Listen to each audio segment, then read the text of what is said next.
Welcome to New Realities. I'm Alan Steinfeld. I'm very happy to have my good friends and colleagues, the Hurtaks, with us talking about another level of science, consciousness, and mysteries. And along with us today is Theresa Bullard, Dr. Theresa. She's a physicist. She's a change agent. She's the host of the Mystery School teachings on Gaia, and she combines the ancient mystery lineage with the new scientific approach and modern spirituality. So thank you, Theresa, for joining us on today's program.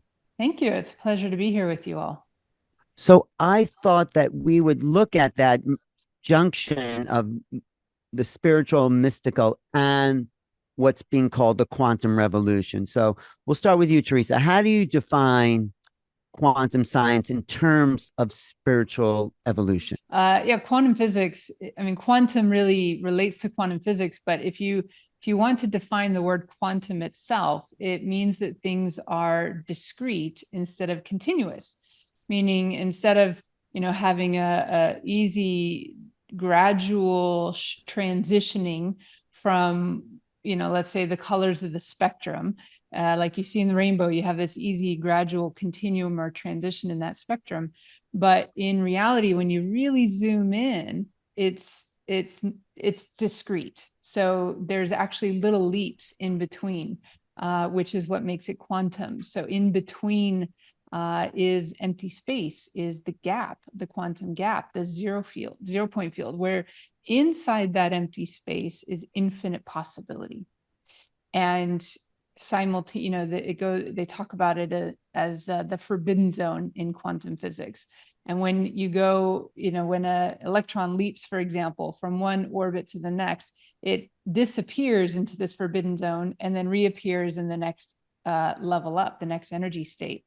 And so when we look at consciousness, our consciousness needs to make like a quantum leap. We need to shift into a quantum way of being in order to emerge on the other side in a more evolved way, a more evolved level of consciousness. So there's very much a connection. And I believe that if we could bring the quantum principles into our everyday awareness, into our paradigm even that we use to view the world and ourselves and the place that we are, that we fulfill within that quantum paradigm, would really help us to make that leap, make that shift in consciousness that we all need right now. I think what's also exciting, and Theresa mentioned it, is the fact that there's multiple possibilities. And I think in terms of consciousness and spirituality, people are seeing themselves in a box. This is who I am. This is what I can do.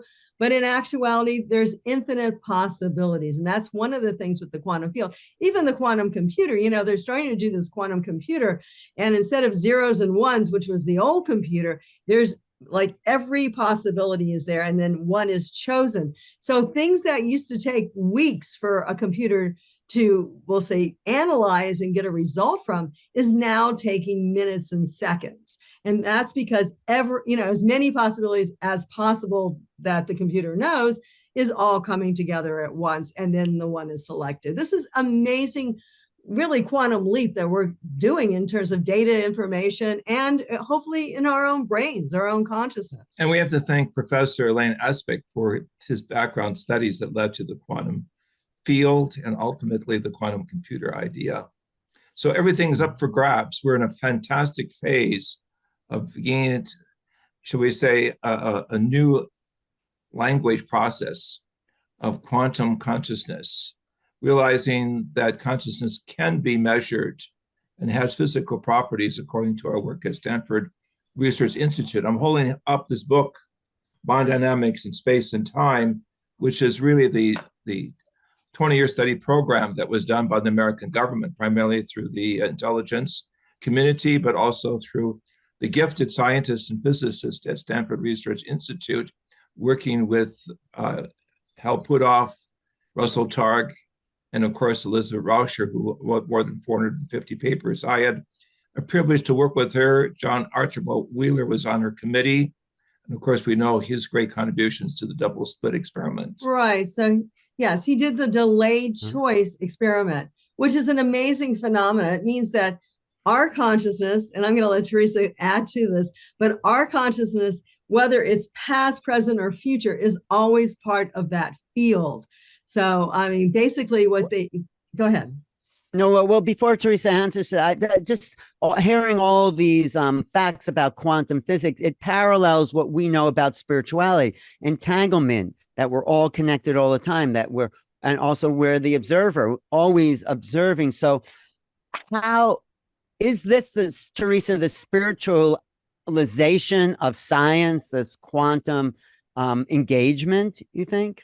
I think that that is one thing that's starting to happen. So a lot of people in the various spiritual movements, especially some of the New Age, are using quantum as a scientifically sounding language that is talking about mystical things.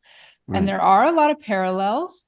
However, I also feel that there is a much more grounded and scientific approach to this happening as well, because there are, for example, quantum correlates, quantum phenomenon happening just within the brain. You have the work of like Stuart Hamerhoff and Roger Penrose, who, talk about the microtubules that are existing within the myelin sheath that helps, the functionality of our whole nervous system. And they say that these microtubules are one of the places that quantum phenomena are happening.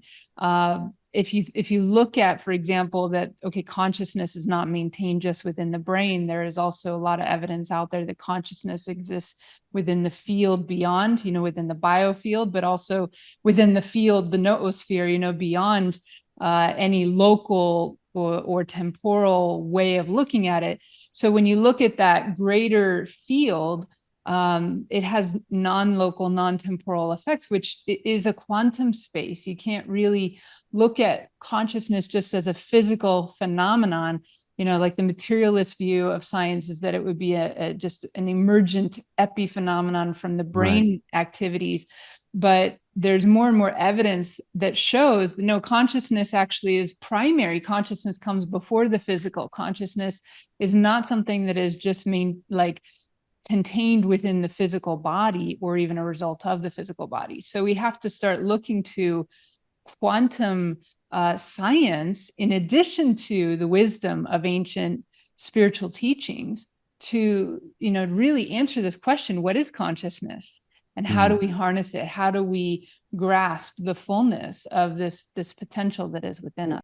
I'll ask the question the other way. Is there a science to spiritual incarnation, in a sense? So that's like the other side of that question. What's the science? Desiree, that's a good question, Alan. And this whole idea of consciousness is a term that yet has to be fully accepted by the scientific community.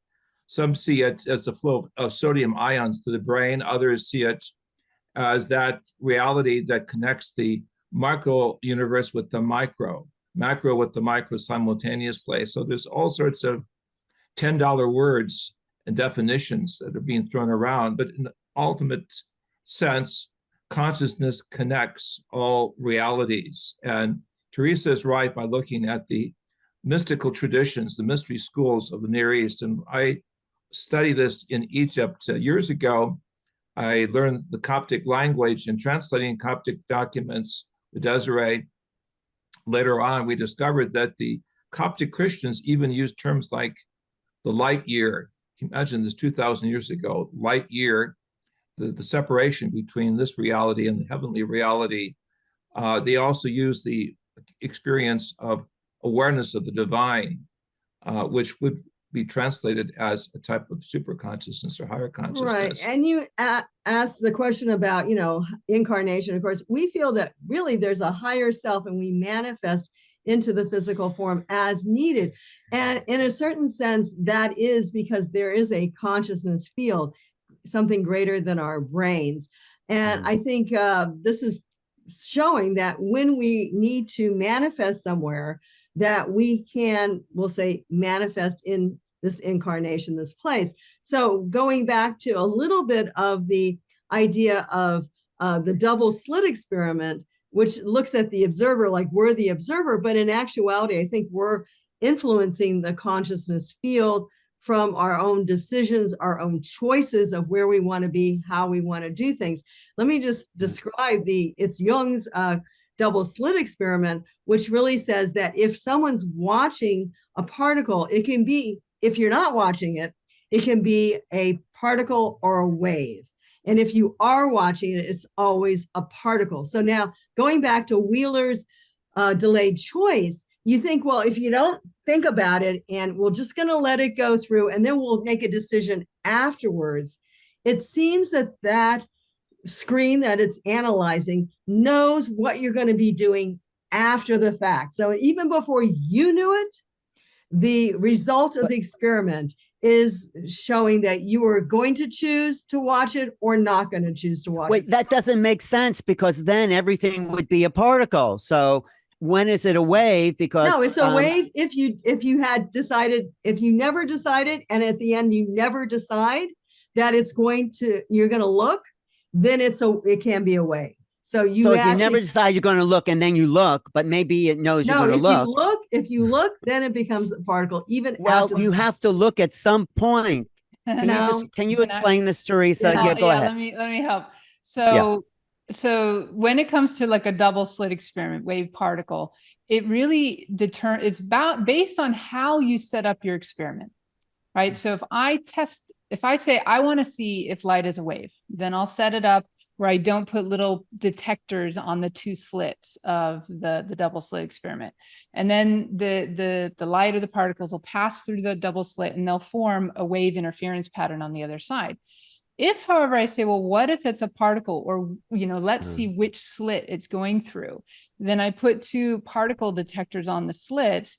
Now it forces the wave into particle form. So then you'll always see it going through one slit or the other. So what matters here is the choice that the experimenter makes in terms of how they're going to set up their experiment. How are we going to observe?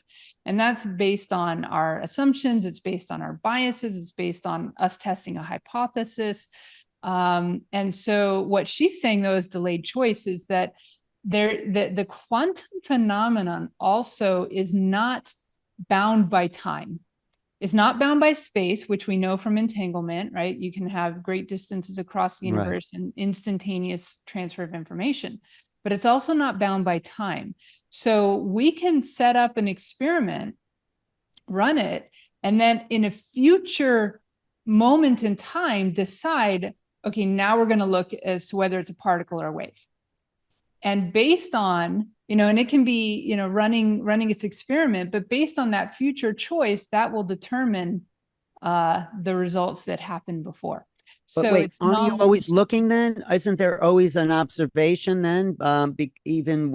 Because if you're looking in the future, you're still, if there's no time. An observation that ultimately happens, yes. Yeah, but then why wouldn't it always be a particle then? If you're because until it's observed, and right, not only until it's even observed, in the future, measured, until it is conscious, until a conscious being becomes aware of what the measurement was, and there was an actual observation, it's in a simultaneous superposition state. So it can be both possible realities could come at any time until an observation is made. So it's a way of tricking the observer, the experimenter, like, oh, I'm not going to look right now, but in the future. But that is reverse causality could be an effect there, right? Well, what it's testing is it, okay, we know it's non-spatial, right? We know it doesn't rely on distance. Is it also non-temporal? So they went to test whether there is any causality in time, or whether it's, it's time doesn't matter. And so basically quantum physics is saying space is an illusion. In the quantum realm, space is an illusion. And in the quantum realm, time is an illusion. So there is only here and now, if you want to put it into more mystical terms.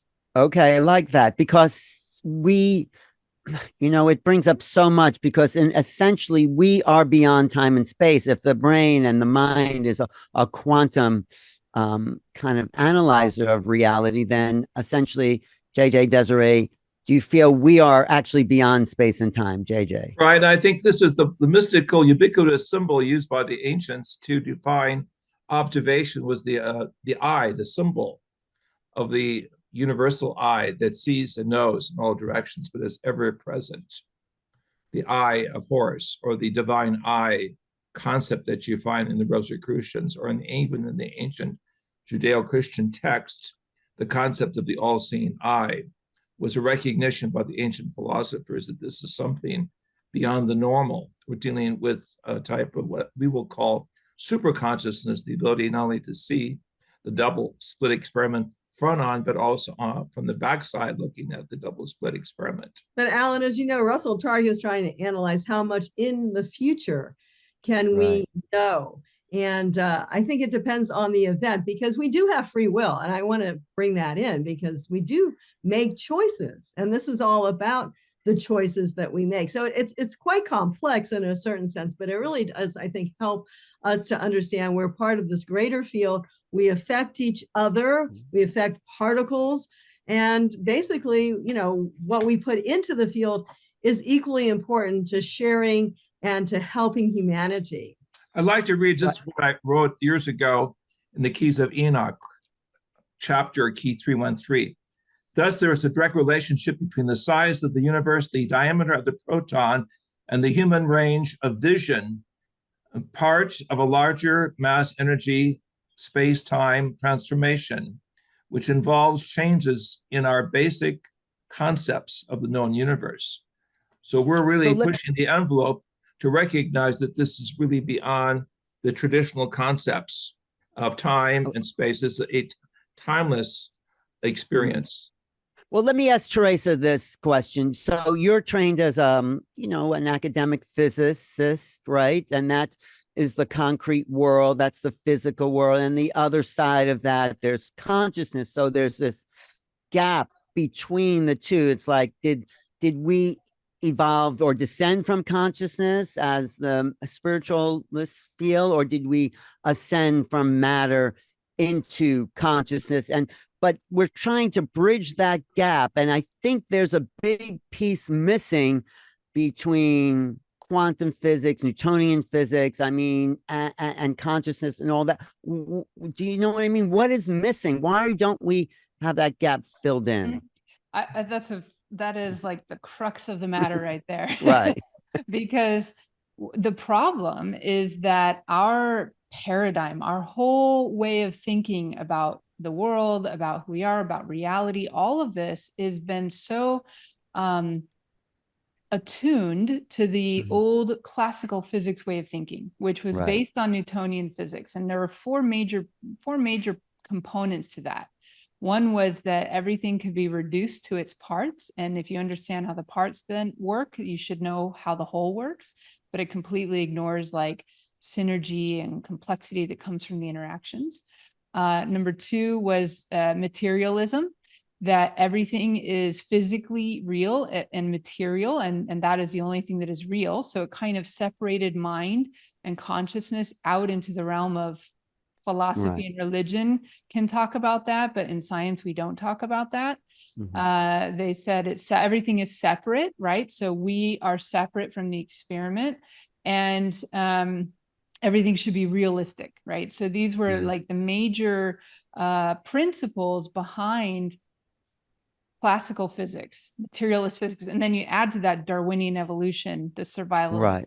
And this has for, you know, several hundred years, this became the main paradigm that informed so much. And then that was reinforced by the Industrial Revolution and all of that. And now, even though we've had quantum physics for over 100 years now, it was such a transformation. It flipped everything on its head. And even the physicists, even the scientists have had a hard time wrapping their heads around it as a paradigm. Like they say, well, it applies to the very, very small microscopic world, but it doesn't apply to the macroscopic world. But now we're finding more and more that that's just not true, because quantum principles, you know, we've seen them working at biological levels. We've seen them working at even cosmic levels, black hole levels. You know, the whole universe is quantum and we are quantum. And so the missing piece is really the mindset. People are still trying to approach life as if it's materialist, you know, the old paradigm. and as if everything is separate, as if everything is deterministic and reductionistic and all of this. And they're not embracing this quantum paradigm as a way of viewing ourselves in the world. The quantum paradigm says everything is connected. Everything is complementary. Everything is based on the context you give it. It's not just only one answer for all things. There's context, and consciousness plays an important role. Now, the scientists in the traditional academic world don't really want to let consciousness into the good discussion. They want to keep it in the closet. But ever since you had the Copenhagen interpretation from Niels Bohr and some of the fathers of quantum physics, like they talked about consciousness very open. They talked about the observer effect, that it is when we choose to make an observation, we actually collapse the waveform. We take it out of this sort of quantum almost superposition into a manifested reality. And our consciousness cannot be separated from the whole. And they even said, some of them, like Schrodinger, was asked, well, how many minds are there in the world or in the universe? And he said, there's only one mind. And that goes back to ancient Hermetic teachings, ancient, various wisdom teachings that talk about the universal mind, or that the mind is all, and that everything is ultimately created from within that universal mind, or that one mind. And so that would say that consciousness comes first. And then through consciousness, through thought, through application of directing that thought through will and directing the forces of creation, it then ultimately comes into physicality. And of course, we agree with that wholeheartedly. Yes, consciousness is everywhere. And I think the thing is, though, we can put energy into the field, but we also can be part of that universal mind, taking information from the field. We're really these biotransducers in a certain sense, sending and receiving information. Alan often says something about like the radio, but I just want to say in terms of remote viewing, because this is something that Alan, I know you do a lot with as well. And that is the fact that when Russell Targ and Elizabeth Rauscher analyzed the remote viewing analysis of, say, going over to Russia to look at, maybe one of the secret military bases there, they did a test on time and they found out it was instantaneous. So it wasn't that going there and coming back, which would have been maybe limited to the speed of light, even though that would have been fast. They found that the mind in remote viewing was instantaneously there, which is also saying that we're part of that quantum consciousness field. And this is the importance of the studies, mind dynamics and space and time, as you transcend all of the paradigms. To say it another way, matter, the physical, comes out of consciousness, as well as the mental comes out of consciousness. So we are looking at a redefinition of consciousness as more pervasive, universal. Well, no, I'm just thinking, taking what Theresa and the Hurtaks said together, maybe we need to shift our point of view in the sense that if we take consciousness as primary, then we can include the Newtonian world. But the Newtonian world cannot include the quantum metaphysical world. And so if we could educate scientists to say, well, first there was the one, the all in all, the one consciousness, it's all one consciousness. Like Max Planck said, it all comes down to consciousness. And well, that was the whole idea of the SRI experiments, is to train scientists who were top in their field, who were logical positivists, or we would call them reductionistic materialists, to realize that they could actually leave their point of observation, travel to any part of Mother Earth in a particular time, tune into another mind and record information without technology. And, we're talking about the mind and being somewhere. Remote viewing, you can do testing and you can see that it works, but there's also remote healing.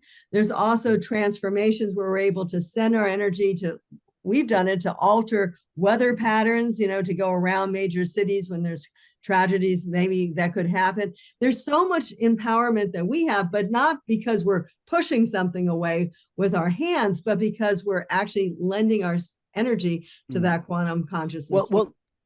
Well, Donald Hoffman just won a prize, one of the prizes from IONS. Were you aware of that, Theresa? He won a theorem for non-local consciousness. You know Donald Hoffman's work?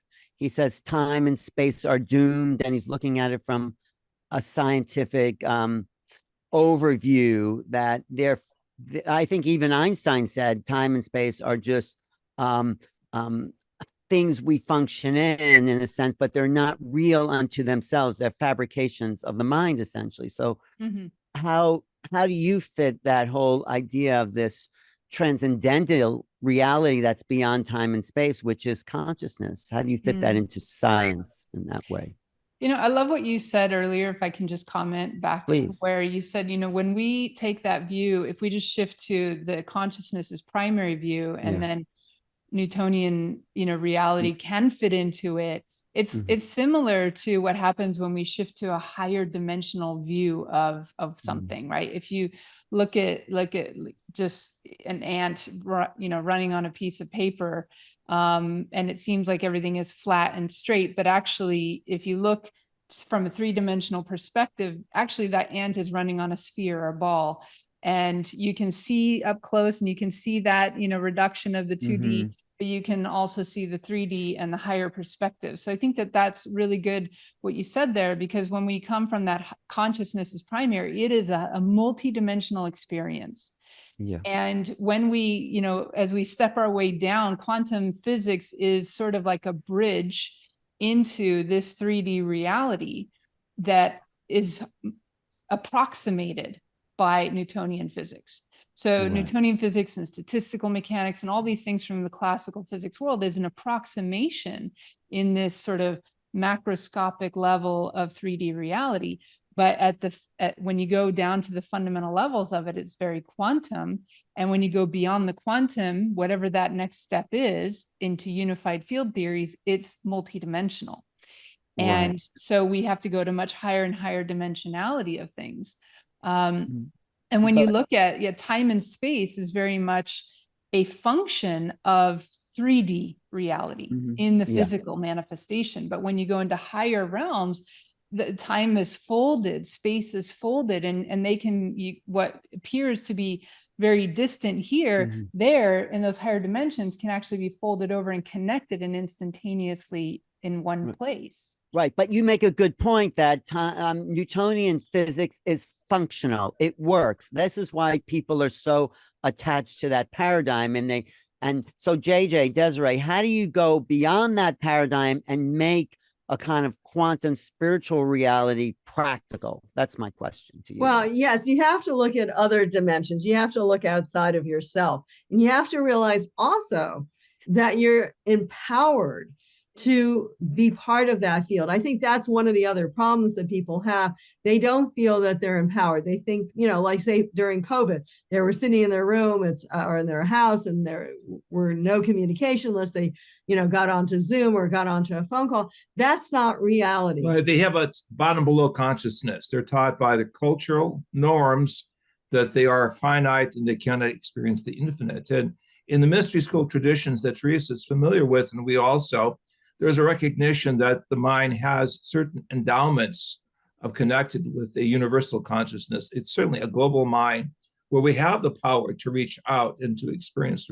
simultaneously, not only one dimension, but multiple dimensions. And we use it to help heal the planet because our energies can go to a place where there needs to be healing, whether it's from an earthquake or from, you know, weapons of war type of thing. Or we also use, and I think Theresa does too, to reach other, we'll say, energy beings, because, you know, people talk about the 5th dimension or the 10th dimension, and, you know, they think, well, if I get to the 5th dimension, like I'm there, you know, and like, who else is there? Right? Is there anyone else there? Is it just you? But in actuality, there's myriads of beings there. So you can get information, you can see things about these other dimensions, you can get, you know, I think that really answers the question that I asked. How is it practical? Because intention works. Manifestation works, and this is a practical app. Like, even though Western mainstream Newtonian science wouldn't agree that thoughts are things, if you put your intention on something, you even said, Desiree, you moved the fire that was coming to Sedona because you and a group of people intended it. And so, is that good proof, Theresa? Yeah, talk about that. I love this conversation because you know, when you talk about, well, you know, Newtonian physics is practical, it was 100 years ago. But in our world today, you know, with digital and quantum, everything has been speeding up. And, you know, Newtonian mindset is very linear, very limited, very logic oriented. And it actually is creating a box within which people have to operate that is very limited. And it's making it very difficult for them to keep up with the interconnectedness and the fast pace and the accelerated and the multidimensionality that we need to be operating at today and into the future. It's only going to keep increasing. And so quantum physics as a paradigm is extremely practical for the point of evolution that we are at right now as a human race, because we need to be thinking and functioning in a much more multidimensional way. Yes, recognizing thoughts are things. And also it's already proven scientifically. For example, some of the research from Princeton Engineering Anomalies Research Lab at you know, the PAIR Research Lab, where they did random event generators and random number generators. And they've shown to, like, I think their statistics was like 1 to 8 billion. I mean, it was really, really solid evidence that our thoughts can affect and move things away from randomness, even though there shouldn't be any physical ability to change something from randomness. Like a quantum phenomenon has a random unpredictableness to it. Right. Or a random walk, you know, a computer that's just generated to create a random walk. Or, you know, you think of like bingo and the balls kind of bouncing around on the pegs and it's hard to guess, right? These are all random event generators. And they've shown that our thoughts can affect it and move it away from random into more ordered according to intention. So, you know, these experiments have already been done. That is so good that you're saying basically our technology is pushing us to understand we are multidimensional quantum beings in a sense. And I think that's a great use of technology if we can be on top of it and not let it control us. Yeah, Desiree, you were saying. And she was talking about, you know, the randomness being able to be changed by the power of the mind. But in addition to that, one of the things that the peer group had to come up with is the fact that even 9/11, that people right before 9/11 had sensed something odd. So even in time realities, they started connecting with that situation, which is an amazing thing. Well, that was it. There was no longer random. The number generators, it's already started to take on a pattern. This is what Roger Nelson at Princeton with the random number generator looked at those random numbers that were started to form patterns before planes hit the World Trade Center, like hours before. And they just noticed there was something odd going on, precognizant of that event. How do you explain that, Theresa? The precognizant awareness. Well, that's almost a similar idea as the delayed, you know, experiments where they, it's precognitive, but the event happened a few days later, but it registered in their consciousness, you know, a few days before in the mass consciousness, which then affected the random number generators. So again, time is not a you know, only forward moving linear causal kind of thing like we have from the classical world. It is non-linear, it is non-temporal, even in the quantum realm, and consciousness operates within a quantum field versus just a physical kind of phenomenon. And so and even in the remote sensing studies, we had off-planetary observations. I saw the pyramids on Mars in a mathematical relationship before NASA got there.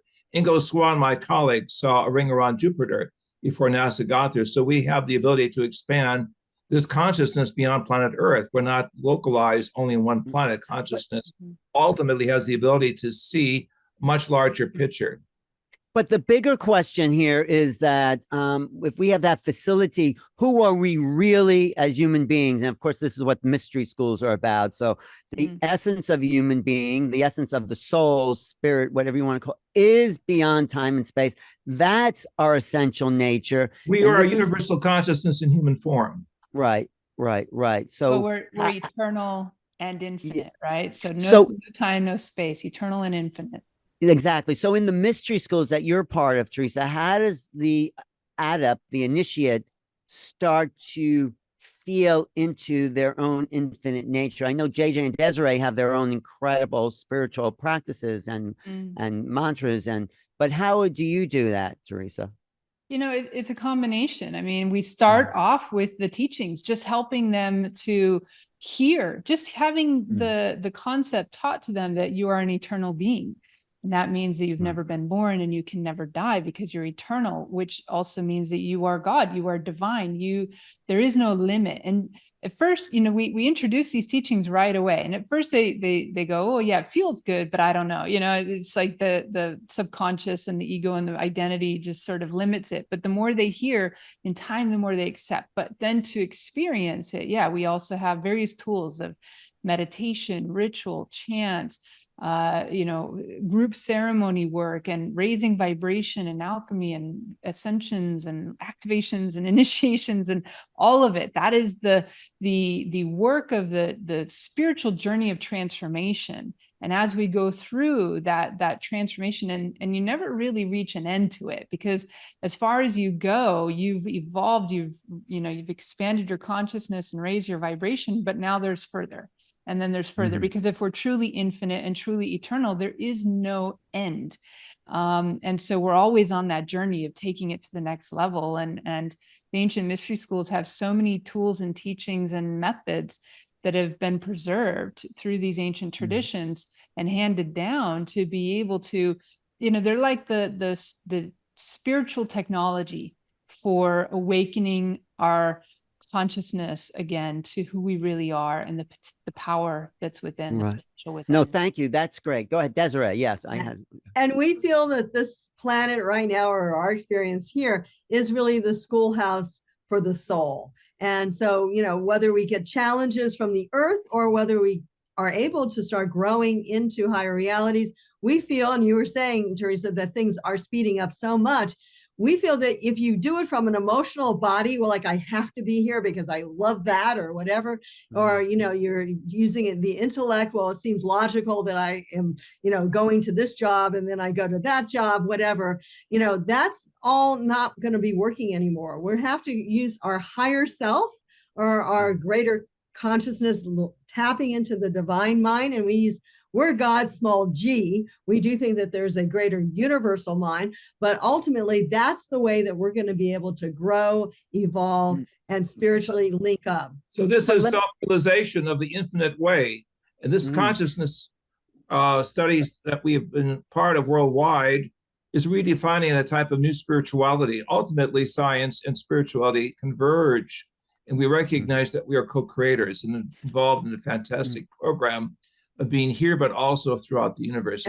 I just want to say one more thing. So in our book, Over Self-Awakening, which is part of this, the very first thing is exactly what Theresa said. Know that reality exists. And most of us doubt it. And when you doubt it, even if you see it, you start backing away. When you know it exists, then you start moving into it. Right. But I want to bring it back to one of my favorite subjects, making contact, you know, because these ETs, whatever's coming in and out of our dimension, is not using Newtonian physics, obviously. It's not propulsion. It's not putting something out. You get something back. And we're still running our world, our trains, our planes, our, you know, everything on Newtonian physics. So the big practicality for the quantum world, and I think quantum physics is really just an in-between to something we have yet to really discover. But how could we reach these understanding of ETs? And it's coming out. We are at the precipice of a paradigm right now. It's happening in Congress. If you've seen the latest disclosure, we're about to be, they're about to roll out the bodies and the craft saying, we don't know what's going on. So yeah, Desiree, you want to jump in there? Yeah, I just want to say, well, we just did a film with you with James Fox that had to do with the Varginha case. And I brought up the fact that these ETs, when they were working with the doctors who were trying to save their lives, used, we'll say, telepathic communication. And James had heard about that. He didn't put it in his film or anything like that. But when he said what Roger Lear was told that the ET said, and I've been playing this for people, is the fact that it's sad that you are so advanced and you don't know who you are. That's what the ET said to the doctors and the people in the room. That's why we before have they died. Theresa here. Tell us. No, but Well, tell us real. Go ahead. I think, I mean, this is such an exciting time with all of what is coming out. And this is not just the woo-woo people anymore, the crazy people. Like, no, this is legit people who are coming forward, and, you know, disclosure is finally happening. And yeah, I agree with you, Alan, that quantum physics is a bridge, but we have to start thinking quantum. Because these technologies are right there. They're right there, about to be exposed, and we have been held back probably, you know, centuries worth of progress because they have been kept secret. But right now, my big question is, when these technologies come out, like free energy, you know, 0-point energy devices, anti-gravitics, and, you know, the ability to clean the air, the ability to clean anything, and completely take the world off the grid and off reliance upon fossil fuels and so forth. My question is this: if you give these high quantum level technologies to the masses, what are they going to do with it? Where's their consciousness at? They're going to make bombs out of free energy, right? AI, quantum computers. No, but we have to educate. You know, consciousness needs to shift, basically, for us to use as well. How do we do that? That's the big thing. Many we have to raise consciousness. That's what we're here for. Exactly. And our roadmap, I believe, will put us in touch with our cosmic engineers, our scientists from the cosmic cultures who are on our doorstep, and this will be a mutual learning process. In fact, Alan, your book, Making Contact, leads to other books. I've just published this book with the Brazilians who were behind the study of Varginha, and they suggest, as we do in this book in Portuguese, that we need to have an intergalactic law. We need to be able to be active participants in the trade-off of scientific knowledge now. We can't wait another 40 years. We have to realize other governments beside the United States are actually poised to bring about a whole new educational understanding that we are cosmic citizens. That goes with higher consciousness. That goes with higher love. That goes with the spiritual mystical tradition that we are all connected. So this is the big roadmap that we need to preach, to teach, to share, but it has to be a positive vibratory experience, not just an intellectual experience. And that's the scary thing with AI, because AI is going to be us, and with a little bit more power. So you can imagine, you know, it's going to be good if we're good. It's going to be bad if we're bad, or whatever we, you know, is programmed into them and from the internet and everything like that. And in addition, the quantum computer, just to let people know, it is the superposition of all possibilities, pretty much, or at least everything that can be, you know, we'll say thought of. And so passwords, as we know it, will be obsolete, because they could a quantum computer can break a password in probably seconds. So, I mean, there's such a shift, and we're not ready for it in a certain sense, even though we're all trying to help people become more loving, more caring, more understanding. Once we can achieve that, then these computers, these AIs will be fabulous. But we have to. Oh, I just want to say we have to teach the quantum principles, as a matter of fact, that if consciousness is one, and our consciousness, and we're entangled, if I do something to you negative, you know, steal, rob, whatever, I'm doing it to myself. I mean, people just have that as an idea, but the practicality is that we really are one. So what were you going to say, Theresa? Well, go ahead. I mean, this learning that quantum paradigm and really learning how to live it and embody it is something that I'm very passionate about. And we are working on with the Quantum Learning Academy, which is, how do we do this? How do we take on this paradigm and integrate it? And I really want to emphasize here to people that we can't wait for a top-down approach. You know, like the leaders are going to start then, and the educators are going to change it. And, you know, that top-down approach is done. That top-down approach has gotten us where we are. What we need right now is bottom up or inside out, where each individual, you know, really takes on, like, I can do something. I can start being part of that change, and I can at least work on shifting my mindset and my paradigm so that I can make the leap. And as I do that, then I can help others make that leap. And as we all start to serve the collective evolution of humanity, then we become the game changers. And that's actually the book that I wrote, was The Game Changers. How do we become social alchemists in the 21st century? How do we help be active participants in this evolutionary leap that we are going through? It's a very exciting time to be alive. So this is the importance of this conversation. We're reaching out through a whole new educational approach with Theresa and you, Alan. And this is a very important aspect of the educational outreach.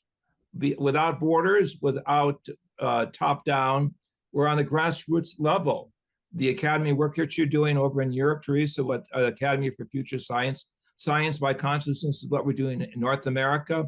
We're reaching around the planet now because the planet, we believe, is going to go through a consciousness shift. It's coming. It's obviously attracting people from all backgrounds.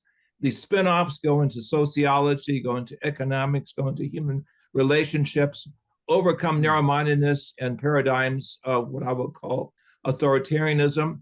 No, this is a whole new rebirth, shall we say, that's taking place from within. And it's a joyous conversation we're having with you. Right. If you don't want to believe us, go read about near-death experiences, because when people leave this life, they usually have a life review, and it's not from their perspective. It's from, if I hit him or if I hurt him, I feel his energy. You don't realize how interconnected we all are and how we affect the whole paradigm. Well, that goes back. That's a great example of quantum consciousness. Sorry, Alan. No, go ahead. Go ahead. I mean, just what you're saying there, that experience that people have when they're having their life review is a fantastic example of quantum consciousness, where we recognize we're all connected, and what I do to them, I'm doing to me. But now, we're seeing it from that quantum conscious perspective in the afterlife, but we can start to have that consciousness here and now. And I love that all of us have this synergy. We're all working towards that same mission. And that there are other people out there who are also doing what they can do to be part of helping, show the way forward. And that way forward is not about like, oh, the Messiah is going to come and save us, and then, or the aliens are going to come and intervene and fix all of our problems for us. It's no, we are going to become, the ones we've been waiting for. We are going to become the ones that our ancestors have been prophesying about and awaken, right? This is a mass collective awakening where we become the change and we create a whole new world on this planet. Right. And I totally agree. And I think that's the importance of not just teaching and philosophy and theory, but experience. So that's what mystery schools are about. I was in a mystery school. What the Hurtaks are doing, not quite a mystery school, but they do practical approaches. We're going to Egypt for the ancient initiations that are still vibrating through those old temples. So it's about, you can hear these conversations, and until you've had an experience of out of body or energy healing or transcendental awakening, in a sense, it just sounds like words. But because the vibration of the planet is shifting in a quantum field sort of way, it's affecting our physicality, and people are having more experiences,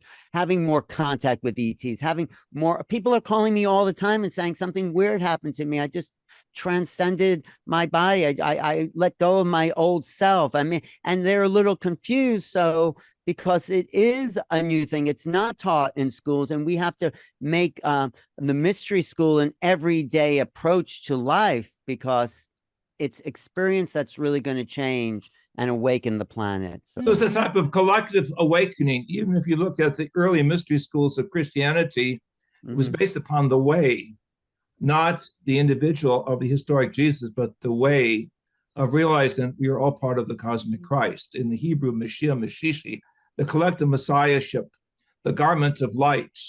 And this is, I believe, going to lead to the shift whereby not only do we see the unity of the mystical, but also the metaphysical traditions of the indigenous people will speak directly to why their sacred areas seem to be more open to the coming of the cosmic cultures. We are in a fantastic area of time and space, and Desiree and I had the privilege of working with some of the astronauts who had profound spiritual experiences in outer space, realizing that we're all part of this totality of the divine experience. What a wonderful experience, realizing but they are all part of this infinite way of life, of the infinite mind, the infinite way, the infinite specieshood of consciousness, speaking to our hearts, minds, and spirits. Just want to ask Theresa if you can lay out just sort of simply, I know it's like a course, the whole spectrum of sense of where we need to go from the or understand from the physical reality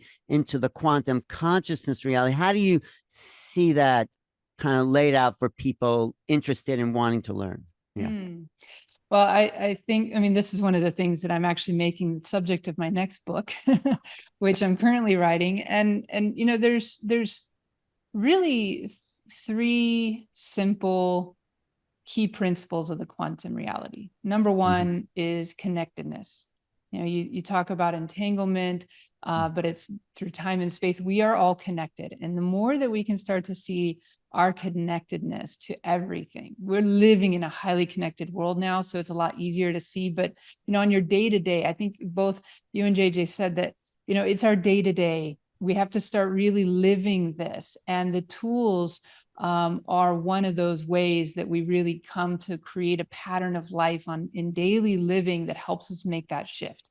And I see that very much it's a merging of spiritual and quantum and physical. They're coming together. Quantum is sort of the bridge for the two, for the physical and the metaphysical, and the quantum kind of helps us make that leap. And second is consciousness itself. You know, we have to learn to harness our consciousness, focus it.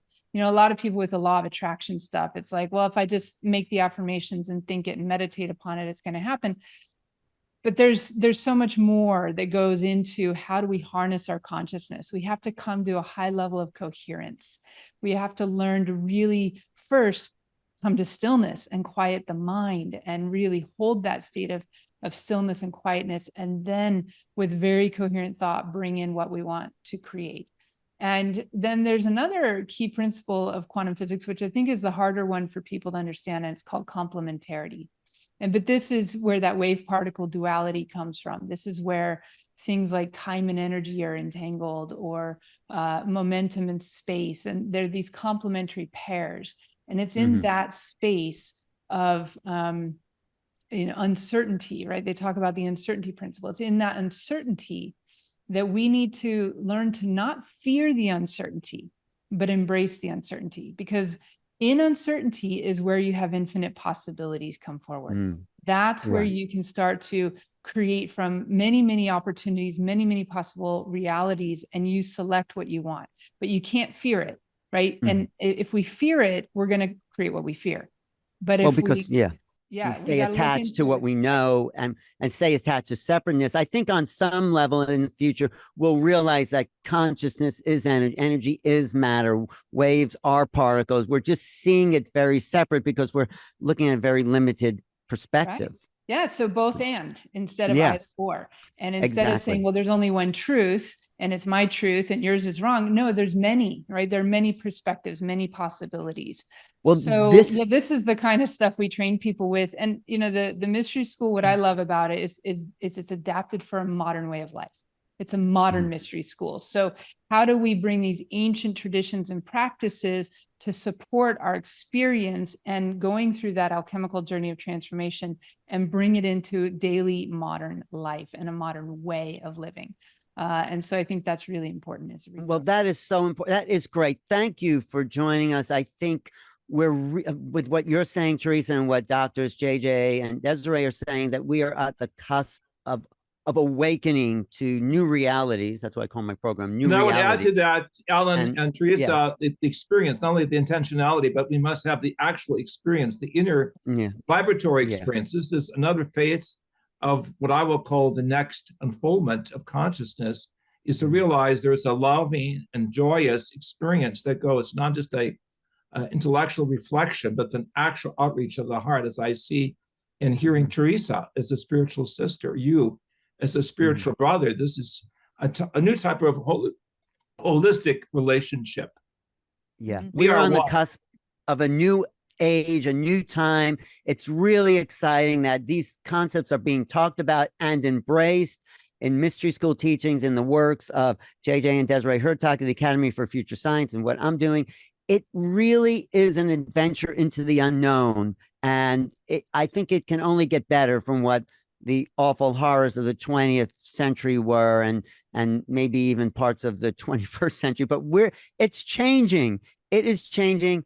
We are the game changers, like your book says, right, Theresa? How can people find you, Theresa? Yeah, if they just go to theresabullard.com, you'll find all manner of resources. You'll see about my mystery teaching series on Gaia, my book, mystery school teachings, quantum learning academy, everything I do. I also have a Quantum Minds TV, which the Hurtaks have also been on with me, and we talk about, you know, this time in the shift in consciousness. And I just love the synergy. I just want to say thank you, because I love the synergy, and I love and so appreciate that all of you are bringing such a positive message of empowerment and hope for people in these times. Because if you just listen to the news, it's all very scary right now. Right. But I think we are living in such an exciting time, and there is a lot of hope, a lot to look forward to. And you know, we just need to be conscious in how we approach it today. I think there's a lot of hope. The fact that we're having this conversation and people are hearing it and awakening possibilities is part of that hope. And we need hope, because if we take the other end of it, it's like, what's the point? But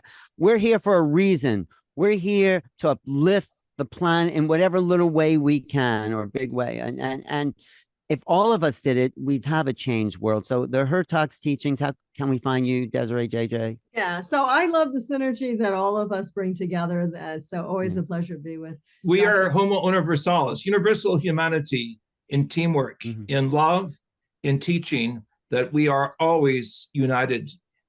And our websites are keysofenoch.org or futurescience.org if you want more of the science. It's amazing. I think we're 8 billion people ready to make that quantum leap into the cosmic reality. We're about to hit the 100th monkey effect, and we're all going to wake up to the fact that we're entangled.